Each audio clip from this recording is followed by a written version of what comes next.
Britain and France were at war. કે Britain અને France વચ્ચે યુદ્ધ ચાલતું હતું And Britain defeated France.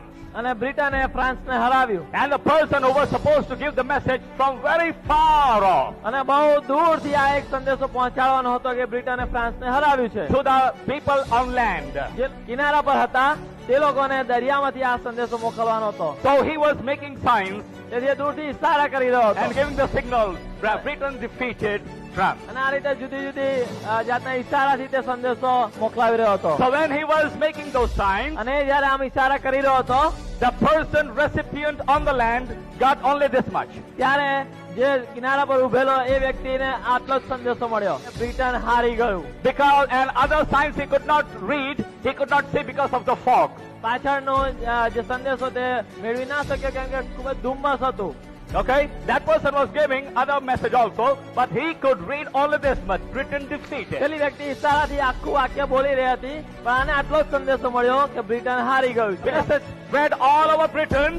અને આખા બ્રિટનમાં આ સંદેશો ફેલાઈ That ગયો there was an atmosphere of gloom over the land. અને આખા દેશમાં લોકો ઉદાસ થઈ ગયા But when the fog cleared, પણ જયારે ધુમ્મસ ઓગળી ગયું after many hours, ઘણા બધા કલાકો બાદ this person was still making the sign. આ પેલો વ્યક્તિ હજી ઇશારા કરી રહ્યો હતો So he realized that he had made a mistake. અને પછી પેલાને ભાન થયું જ્યારે ધુમ્મસ ઓગળી ગયું કે આ તો કંઈક જુદું જ કહી રહ્યો છે Not Britain defeated, બ્રિટન હારી ગયું એમ but નહીં Britain defeated France. બ્રિટને ફ્રાન્સને હરાવ્યું Oh my dear friends, that was something very different than what he read before. એને જે પહેલા વાંચ્યું હતું તેના કરતા આ કંઈક જુદું જ હતું It was a defeat for them first, પહેલા એમના માટે હારનો સંદેશો but હતો now this was victory for પણ આ તો them. વિજયનો સંદેશો છે In the same way, my dear friends, the devil plays with the words. He puts fog on certain words, આ જ રીતે શેતાન અમુક સંદેશાના શબ્દો ઉપર ધુમ્મસ લાવી દે છે goes on playing with the words there. અને હજુ શેતાન પોતાની શબ્દોની રમત ચાલુ રાખે And છે he tells us, don't worry,